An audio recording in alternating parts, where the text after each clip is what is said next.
Halo Duweria, jumpa kembali dengan program Sembilan Jiwa yang tayang setiap hari Senin jam 5 sore di channel YouTube Gereja DWBS ya saudara. Bersyukur sepanjang minggu lalu telah kita lalui, kita masuk dalam minggu yang baru. Berkat Tuhan, anugerah Tuhan senantiasa bersama kita sore hari ini. Terima kasih ya setiap doa Bapak Ibu saudara sekalian bagi tayangan ini, bagi gereja kami, bagi juga saya. Maka setiap taburan berkat yang telah kau berikan melalui nomor rekening ataupun kris yang ada dalam layar Bapak Ibu sore hari ini ya. Ada yang bilang kok melayani minta-minta, saya bilang bukan minta-minta. Ini bentuk Bapak Ibu yang mau berdonasi untuk pelayanan misi ya. Sehingga kita juga berkata tidak baik orang datang pada Tuhan dengan tangan hampa. Bapak Ibu akan sukarela, tidak dipaksakan, bukan meminta-minta.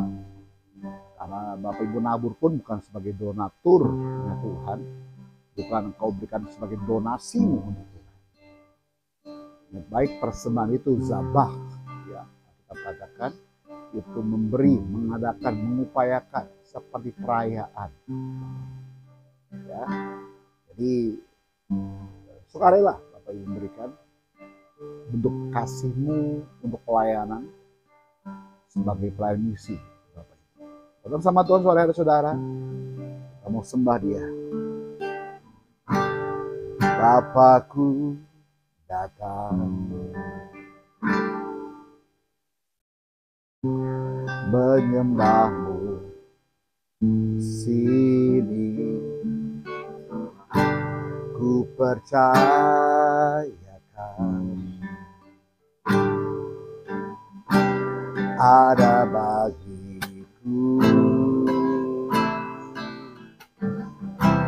tak usah ku takut, kau sertaku, tak usah ku bimbang, kau di dalamku, tak usah ku cemas, kau peliburku, saat ku lemah kau kuatku. Ku nyanyi haleluya, ku nyanyi haleluya, sungguh kau hebat, ajaib perkasa, kuat.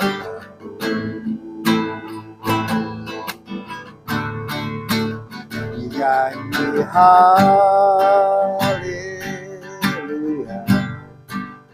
ku nyanyi haleluya, sungguh kau hebat, ajaib perkasa, kuat.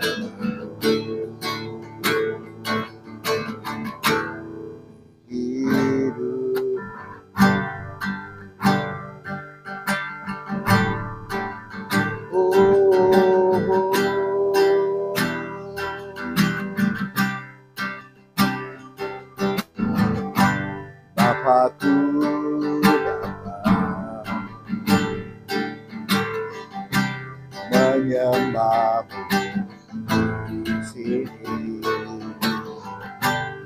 ku percayakan ada bagiku, tak usah ku takut, kau sertaku, tak usah ku bimbang, kau di dalamku, tak usah ku cemas, kau terhibur, saat ku lemah kau kuatku. Ku nyanyi haleluya, nyanyi haleluya, sungguh kau hebat, ajaib perkasa, kuat.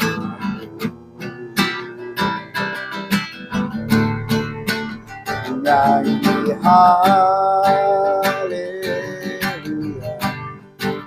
ku nyanyi haleluya, cerita bebas ajaib perkasa perbuatan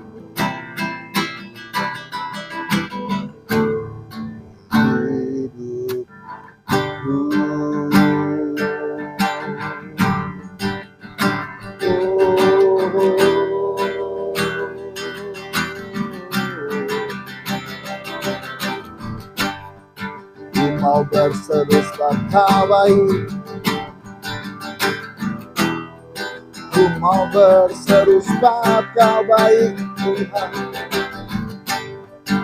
bahwasanya untuk selama-lamanya kasih setiamu bagiku, kasih setiamu bagiku Bapa. Sungguh ku mau bersyukur perbuatanmu yang ajaib. Sungguh ku mau bersyukur sebab Kau setia Tuhan.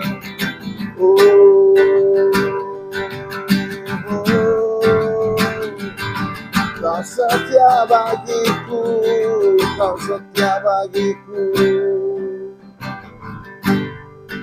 Terima kasih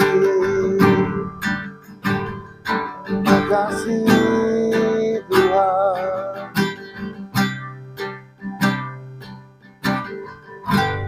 Pada sore hari ini kita datang sama Tuhan, membawa hati kami, membawa setiap apa yang kami miliki, yang terbaik kami berikan untuk Tuhan. Di nama Yesus, demi kami Roh Kudus, kami mulai program Suplemen Jiwa sore hari ini. Amin. Bapak Ibu, kita lanjutkan ya pembahasan kita dalam Mazmur 7 ya. Mazmur 7 ayat 14 sudah kita bahas minggu lalu sore hari ini kita masuk dalam Mazmur 7 ayat ke-15 Bapak Ibu ya. Bapak Ibu yang ada di rumah, di perjalanan ya, boleh mengikuti channel YouTube ini, program ini dengan sukacita. Haleluya. Kita mulai. Mazmur 7 ayat 15. Kita katakan sesungguhnya orang itu hamil dengan kejahatan. Ia mengandung ya, kelaliman dan melahirkan dusta. Sesungguhnya orang itu hamil dengan kejahatan. Ya, kalau ketika saya baca ini saya mulai terkoneksi dengan sebuah gambaran ketika seorang ibu, seorang wanita sedang mengandung, saudara. Ya, hal mengandung inilah yang sangat dinanti-nantikan oleh pasangan suami istri, saudara. Karena bertahun-tahun dia menikah, ya, dia belum memiliki keturunan. Ini sangat berharap sekali bahwa nantinya jabang bayi ini, janin ini, anak dalam kandungan tumbuh sehat, ya, pertumbuhannya baik. Ketika lahir dalam fase 9 bulan 10 hari, lahiran normal. Sangat dinanti-nantikan sehingga adalah sebuah gambaran di dalam kehidupan sehari-hari sebagai buah hati. Buah hati, jadi sebuah ungkapan hasil dari kasih asmara antara suami dan istri melahirkan seorang anak yang disebut sebagai buah hati. Tetapi di sini digambarkan sesungguhnya orang itu hamil dengan kejahatan. Ia mengandung kelaliman dan melahirkan dusta. Tidak ada seorang pun ibu yang ingin anak itu lahir dengan kondisi yang tidak baik, tidak beruntung, bahkan memiliki sifat karakter yang jahat. Karena seorang ibu ataupun orang tua ya, ingin sekali anak itu lahir dengan kondisi fisik yang sempurna, jarinya 10, tangannya, jari kakinya 10, telinganya, matanya, hidungnya, mulutnya komplit, setiap organ tubuhnya komplit. Tapi juga ada yang lain bahwa Tuhan izinkan tidak sempurna lahirnya. Tapi dalam secara fisik, orang tua ataupun bapak ibu ini, suami istri ini tidak bisa ya mengambil alih kondisi fisik yang kita inginkan. Itu semua tergantung tentang kebaikan Tuhan, izin Tuhan dalam kehidupan anak ini. Tetapi orang tua itu punya andil ketika mendidik karakter anaknya itu untuk menjadi baik. Seorang penjahat pun dia ingin dia punya anak jadi orang baik.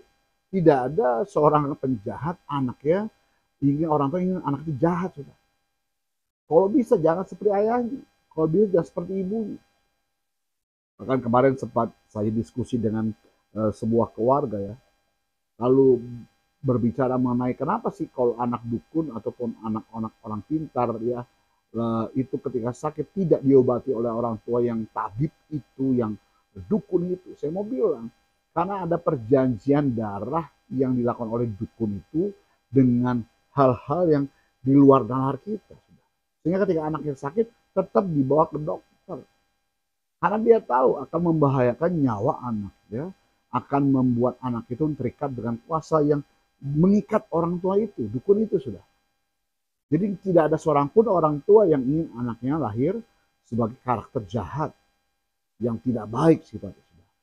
Tapi di sini gambaran dikatakan oleh pemazmur sesungguhnya orang itu hamil dengan kejahatan, ia mengandung kelaliman dan melahirkan dusta. Nah, dalam versi Alkitab yang terbuka, kalau kita mau lihat, Alkitab berkata sesungguhnya orang yang hamil kefasikan, dia mengandung kesusahan dan melahirkan dusta. Jadi kalau di dalam perjanjian baru ada hamil dengan kejahatan, kalau di AYT ngomong tentang kefasikan. Di kefasikan perbuatan jahat, ya tindakan jahat, sifat jahat. Lalu ia mengandung kelaliman. Kalau dalam AYT mengandung kesusahan. Ya. Lalu melahirkan dusta. Karena biasanya sifat yang pendusta itu kalau tidak sungguh-sungguh bertobat akan terus mempunyai hal dustanya. Kalau orang yang jahat itu, kalau dia tidak sungguh-sungguh bertobat, akan terus berbuat jahat, sudah. Kalau orang yang hidupnya lalim, ya, akan membuat hidup itu susah ke depannya. Kalau dia tidak bertobat. Tapi dalam versi bahasa Indonesia masa kini berkata demikian, lihatlah orang jahat merencanakan kejahatan. Ia membuat rencana jahat dan melakukan penipuan. Sekarang saya mau tanya, apakah ada orang tua ingin anaknya itu direncanakan untuk menjadi seorang bandar narkoba, menjadi seorang pembunuh? Direncanakan dari awal bahwa anak itu akan menurunkan kebiasaan-kebiasaan ataupun pekerjaan dilakukan orang tua yang tanda kutip perbuatan yang tidak menyenangkan, berbuat jahat sebagai seorang penipu. Saya bilang di awal tadi, tidak ada seorang pun ingin keturunannya, anaknya melakukan hal yang dilakukan oleh orang tuanya yang hal negatif, yaitu penjahat, pelacur. Bapak Ibu, ini menggambarkan ya pemazmur menyampaikan keyakinannya bahwa orang jahat akan mengalami konsekuensi dari perbuatan jahat. Seorang yang selingkuh, kalau dia tidak bertobat sungguh, akan terus melakukan perselingkuhan. Satu kali ketahuan, dua kali ketahuan, dan terus akan mengulangi perbuatan yang sama. Sudah. Kalau dia tidak sungguh-sungguh bertobat. Karena dia sudah tahu bagaimana enaknya berselingkuh, dan bagaimana caranya berselingkuh. Sama dengan hal seorang pendusta. Ketahuan, kalau dia tidak sungguh-sungguh bertobat, sudah akan mengulangi hal sama. Menutup dusta yang pertama dengan dusta yang berikutnya. Ia menggunakan gambaran, pemazmur menggunakan gambaran kehamilan. Kelahiran, melahirkan untuk menyatakan bahwa kejahatan akan menghasilkan hasil yang sesuai, yaitu kelaliman dan dusta. Jadi permasalahan dusta ini ya dari zaman Adam, saya mau bilang sudah ada. Turun temurun. Tidak pernah ada hal yang kita terima baik dengan hasil dusta. Pasti ketahuan. Kalau dia tahu malu, pasti dia akan tidak berdosa lagi. Masalahnya banyak orang ini sekarang tidak tahu malu, bangga dengan hal dustanya, bangga dengan hal-hal yang nyeleneh, yang eh, apa ya, yang saya bilang ini, zaman era saya kecil tentang orang berselingkuh itu tabu sudah. Orang yang hamil di luar nikah itu tabu. Orang ketahuan sebagai simpanan orang lain itu tabu sudah. Tapi banyak sekarang kita lihat tayangan-tayangan di TV, bangga sudah. Sudah berbalik nilai-nilai norma-norma yang baik yang kita lihat di akhir-akhir ini sudah. Ini adalah cara pemazmur mengungkapkan keyakinannya bahwa Allah akan membawa keadilan kepada orang-orang jahat. Ya. Ayat ini juga menekankan bahwa kejahatan itu sendiri adalah proses yang merugikan dan membuahkan hasil negatif. Tidak ada kejahatan yang menghasilkan buah positif. Tidak ada dari dusta itu kau nikmati dengan ucapan syukur. Ya, saya lagi mengikuti sidang korupsi ya, di sebuah kementerian. Ya. Seorang menterinya ketangkep, lalu saya dengerin bahwa untuk makan siang sekian puluh juta, untuk skincare anaknya sekian puluh juta, dia beli lukisan sekian ratus juta. Semua kebutuhan rumah tangganya dari hasil penyelewengan dana korupsi. Ketika hari itu kebuka, saya agak kaget sudah. Sampai detail kebutuhan skincare anaknya. Mau cantik aja harus dari uang haram. Mau makan aja dari uang hasil korupsi. Bisa jadi daging, bisa menikmati. Bagaimana dengan doanya? Dia doa apa ketika dia mau makan? Terima kasih ya Tuhan untuk berkat-Mu hari ini. Kau tahu itu hasil dari mana? Kau bisa mengucap syukur untuk hal itu. Terima kasih Tuhan, kulitku sudah putih, skincareku mahal, sekian puluh juta. Dari mana uangnya? Sudah bangga. Jadi sudah berbalik tentang nilai norma-norma kebaikan, ya, ketabuhan tadi sebagai hal-hal yang wajar di dunia ini saat ini, sudah. Dengan menggunakan gambaran kehamilan dan kelaliman, kehamilan kelahiran, ya, pemazmur menyampaikan pesan bahwa kejahatan tidak hanya merugikan orang lain, tetapi juga merugikan pelakunya, ya, dengan melahirkan kelaliman dan dusta. Maka ketika dia ditangkap, ya, akhirnya yang terungkap adalah bukan hanya dia seorang diri saja yang menggunakan, menikmati hasil uang kejahatan tadi, tapi kepada istri, anak-anaknya, dan diduga mungkin ada orang lain juga yang menikmati hasil itu. Pelakunya kena juga, keluarganya kena juga. Mengajarkan hal negatif ke dalam keluarganya. Ini kan udah di luar nurul pikir kita, katanya sekarang ya. Di luar nalar pikiran kita, saudara. Ya. Jadi orang tua ini sudah mengajarkan yang dia bilang di awal tadi tentang kejahatan, tentang kelaliman, tentang dusta pada istrinya dan kepada anak-anaknya. Mungkin juga cucunya sudah, karena yang ditangkap sudah tua. Ya, ini menggambarkan bahwa perbuatan jahat membawa konsekuensi buruk bagi siapapun yang terlibat di dalam lingkaran setan, di dalam keluarga itu. Bisa jadi nanti istrinya ditangkap, karena saya yakin tahu. Bisa jadi anak-anak pun ditangkap karena menikmati hasil uang panas tersebut. Lingkaran setan. Ya.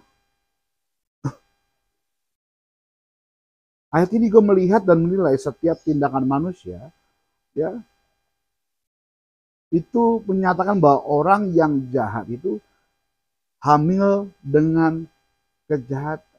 Hasil dari sebuah kejahatan itu digambarkan itu sedang dibuahi seperti orang mengandung, sudah 9 bulan 10 hari tadi itu prosesnya yang orang itu sedang merencanakan sebuah kejahatan yang nanti akan melahirkan sebuah rencana yang matang untuk tindakan kejahatan tersebut.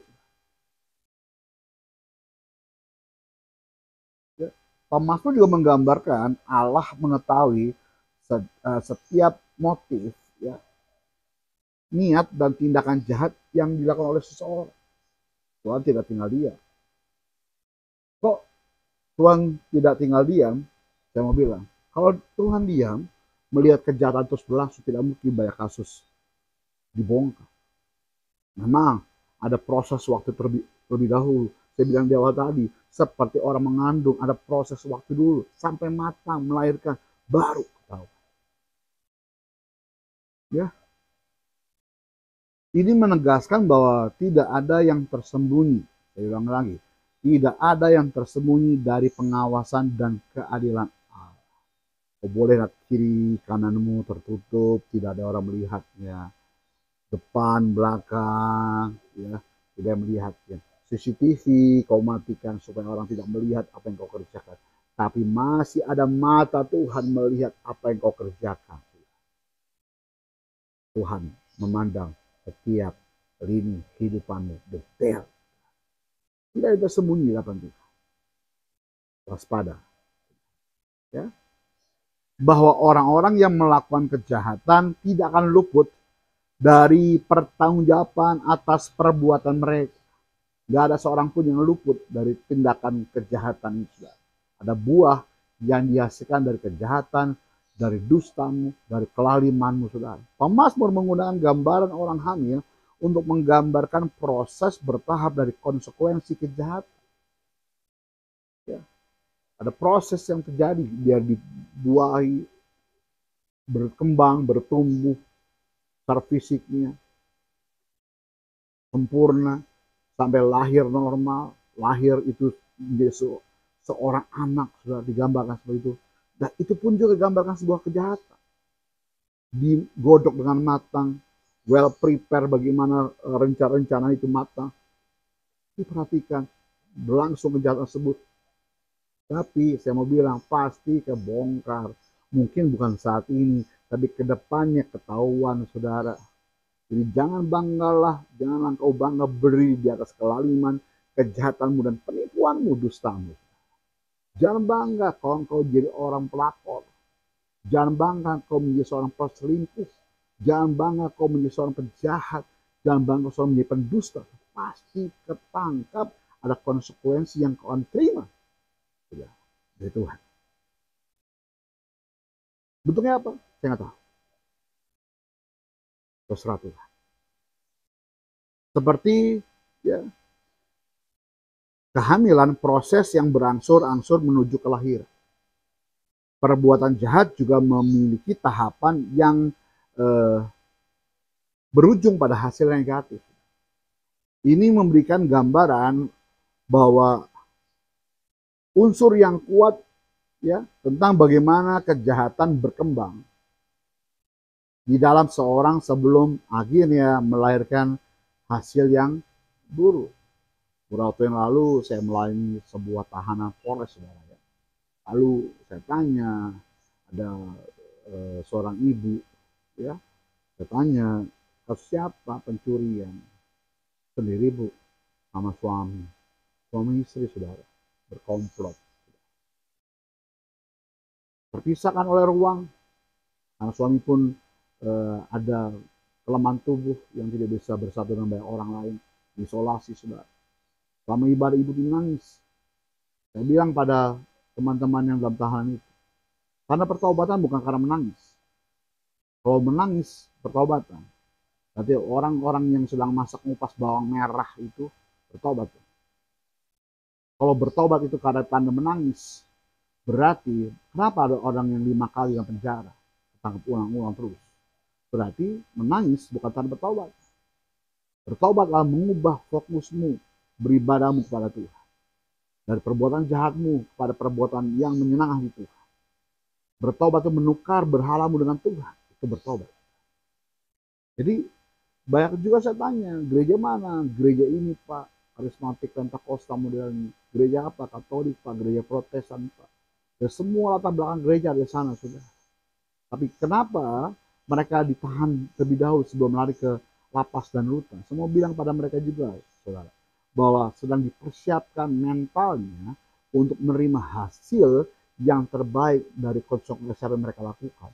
Tapi sebelum hasil itu diputuskan oleh pengadilan, terlebih dahulu mereka harus berdamai dengan dirinya, berdamai dengan Tuhan, meninggalkan dosa yang berdamai dengan orang-orang yang mereka sakiti, saudara. Maka saya mau bilang pada mereka ketika akhir khotbah saya, Bapak Ibu, saya bilang ini pada mereka. Nanti setelah kalian bebas, lepas dari lapas rutan, setelah menjalani hukuman, cari keluarga yang kau sakiti, cari keluarga korban itu, minta maaf, minta ampun. Sebab Alkitab berkata, ketika doa Bapa kami, ampunilah kami akan kesalahan kami, Tuhan. Seperti kami juga mengampuni orang yang bersalah kepada kami. Kalau orang itu tidak melepaskan pengampunan padamu, kau tidak diampuni Tuhan. Diajarkan prinsip Alkitab supaya apa? Supaya kehidupan mereka damai, sejahtera, tenang. Setelah itu gambaran ini juga menekankan bahwa konsekuensi dari perbuatan jahat tidak dapat dihindari atau diabaikan. Ya, seperti proses kehamilan yang tidak dapat dihentikan setelah dimulai. Jadi pastikan Bapak Ibu hari ini sebelum kau melakukan tindakanmu, libatkan Tuhan lebih dahulu, pikir ulang lebih dahulu. Ada seorang juga yang saya lain di sana, saya tanya kasusmu apa, percabulan Pak, saya tanya percabulan akhir usia berapa, karena masih muda orang ini. Usia berapa ya kau cabuli? 14 tahun Pak. Kata ada teman-teman belakangnya, enggak Pak, 8. Anak 8 tahun dicabuli. Lalu saya terperanjat, saya tanya, laki-laki ya, atau perempuan? Laki-laki Pak. Saya bilang Pak orang itu, kau dulu korban ya. Kau pernah digauli oleh orang pria lain dulunya. Lalu kau menikmati, kau buahi itu menjadi sebuah dosa. Lalu kau lakukan itu pada orang lain. Sehingga kau cari korban baru. Kalau tidak diputuskan, akan terus mencari korban lagi bawahnya.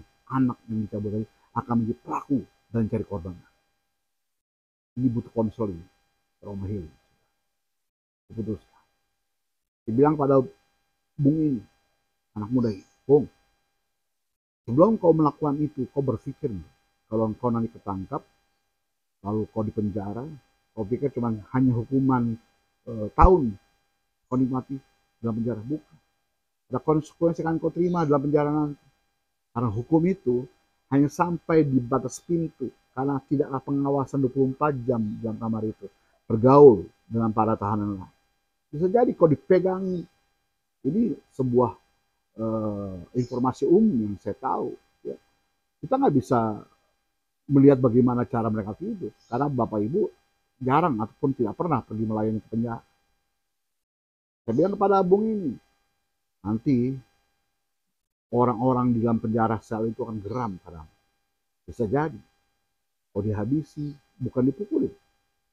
Bisa jadi kau dipakai seperti kau makai anak kecil itu. Bukan kaget. Berharaplah kau bertobat hari ini. Hal yang menakutkan tidak terjadi dalam dirimu. Saya bilang pada orang. Bisakah hal terjadi? Bisa. Sangat bisa. Karena itu hukum rimba. Ada konsekuensi yang kau kerjakan. Makanya hari ini sebelum kau melakukan suatu hal, pikir ulang. Minta hikmat Tuhan. Apakah ini benar? Apakah tidak? Minimal tidak menyakiti orang lain dari perkataanmu dan kelakuan.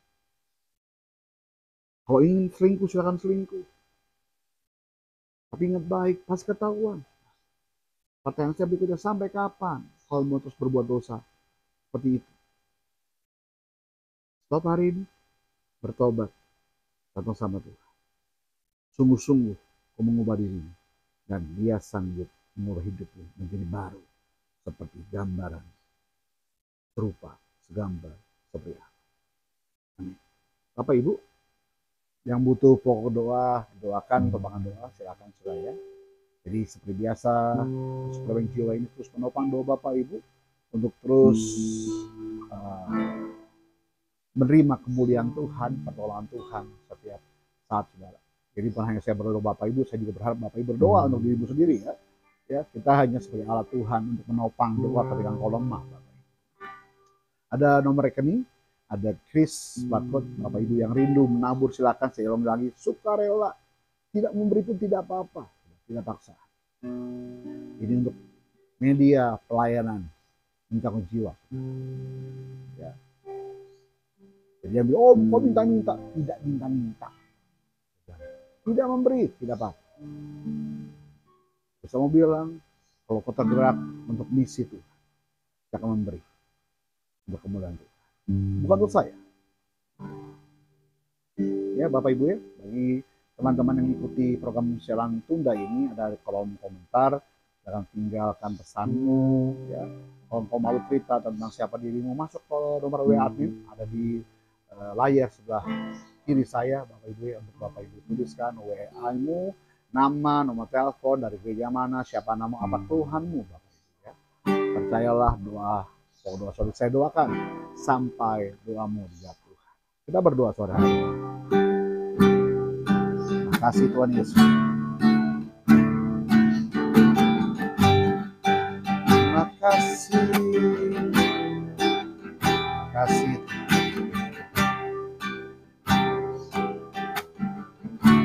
Kami berdoa sore hari Tuhan Yesus. Terima kasih atas program ini. Izinkan program ini tayang, izinkan program ini terus berlangsung, itu karena kebaikan Tuhan. Biar setiap kami yang mendengar program ini diberkati, dibukakan wawasan yang baru tentang setiap ayat, setiap firman yang kami dengar setiap minggunya Tuhan Yesus. Roh Kudus berikan hikmat-Mu, supaya boleh memahami dan melakukan setiap firman-Mu tepat seperti yang Kau inginkan dan kehidupan kami ya Bapa. Berdoa setiap kami yang punya pokok doa atau sore hari ini, baik live chat yang mungkin mereka masih baru Tuhan, untuk join dalam tayangan ini. Berdoa sungguh Bapa, yang sakit Tuhan sembuhkan, yang terikat Tuhan lepaskan, yang akan jalan butuh jalan keluar dalam nama Yesus. Jangan mereka, untuk Bapak Charles Simanjuntak, Tuhan berkati, jamah, beri anugerah-Mu bagi beliau Tuhan Yesus, yang dengan solusi untuk setiap permasalahan yang sedang mereka hadapi saat ini dalam nama Yesus. Dipulihkan, diberkati Tuhan dalam nama Yesus. Berdoa untuk adikku Dafri dan Citra, dilawat Tuhan, dibebaskan dari setiap roh perpecahan keluarga, perpecahan perceraian dalam nama Yesus. Kami minta belas kasihan-Mu, beri yang terbaik bagi keluarga ini Tuhan. Berdoa untuk Bapak Asyir, Tuhan pulihkan dalam nama Yesus. Jadi sehat, jadi sembuh. Setiap terapi untuk tumor di otaknya Tuhan jamah, pulih dalam nama Yesus. Lalu istri yang ketiga anaknya dalam nama Yesus. Anaknya Janeta yang sudah keluar hasil endoskopinya Tuhan, ada GERD akut di bagian pencernaannya Tuhan Yesus. Tuhan jamah, sehingga setiap obat-obatan, terapi, makanan, minuman yang dia asup Tuhan boleh biasa kesehatan, kesembuhan bagi diri anak ini Tuhan. Berkati, biarkan kemuliaan-Mu bersama dengan Janeta di dalam nama Yesus. Jadi sehat, sembuh Tuhan. Berdoa untuk Fani juga Tuhan hari ini. Fani sehat, tidak demam lagi, tidak tipes lagi Tuhan, pulihkan dalam nama Yesus. Diurapi, andai cerdas tidak boleh dioplokan, sehat sempurna dalam nama Yesus. Berdoa juga Tuhan hari ini Tuhan Yesus untuk setiap umat-umat-Mu Tuhan yang ada di Solo, Ibu Mila dalam pelayanan perintisan gerejanya Tuhan di daerah Solo, Bapak Charlie diberkati dalam pelayanan pengembalaan di daerah Ngemplak Solo Tuhan, gitu Bapak Waru Tuhan urapi dalam pengembangan gerejanya Tuhan, pembangunan gerejanya selesai tepat waktu seperti Tuhan izin bagi gereja-Mu itu dalam nama Yesus Tuhan. Untuk setiap rencana kami ke depan Tuhan, ada family gathering Tuhan di bulan Juni, untuk setiap umat-umat-Mu di Due Tuhan, diberkati lancar Tuhan Yesus sesuai dengan kehendak-Mu, berfellowship, berunity untuk kemuliaan-Mu Bapa. Berkati gereja-Mu Due Tuhan, yang gereja terus berjalan maunya Tuhan, bukan maunya kami semua Tuhan. Rencana-Mu terjadi di depan kami, jalan kehendak-Mu Tuhan atas Due seperti rencana-Mu dalam kehidupan-Mu dalam gereja-Mu Due ini Tuhan Yesus. Berkati gembala bersama istri dan tim pastoral Anda Tuhan. Berkat juga atas setiap rupiah yang kami taburkan untuk kemuliaan-Mu dalam program ini Tuhan. Biarkan setiap rupiah tersebut dipakai untuk alat kemuliaan. Berkati pelayan kami Tuhan di outreach ministry kami, di Lapas Mata Siantar, juga di Polres Tangerang Selatan Tuhan. dengan setiap jiwa-jiwa di tanah tersebut Tuhan dipulihkan dan dimenangkan bagi nama Tuhan. Terima kasih Bapa surga, segala kemuliaan, hormat, syukur kami hanya bagi-Mu Bapa. Dalam nama Yesus. Amin. Jangan lupa bagikan link YouTube ini di media sosial Bapak Ibu. Ya, biarkan bukan hanya Bapak Ibu saja diberkati, tapi Bapak Ibu menjadi berkat untuk banyak orang. Sampai jumpa di Senin mendatang, pada Senin jam 5 sore di channel YouTube Gereja 2 BST program Suplemen Jiwa. Shalom, Tuhan Yesus berkati kita semua. Haleluya.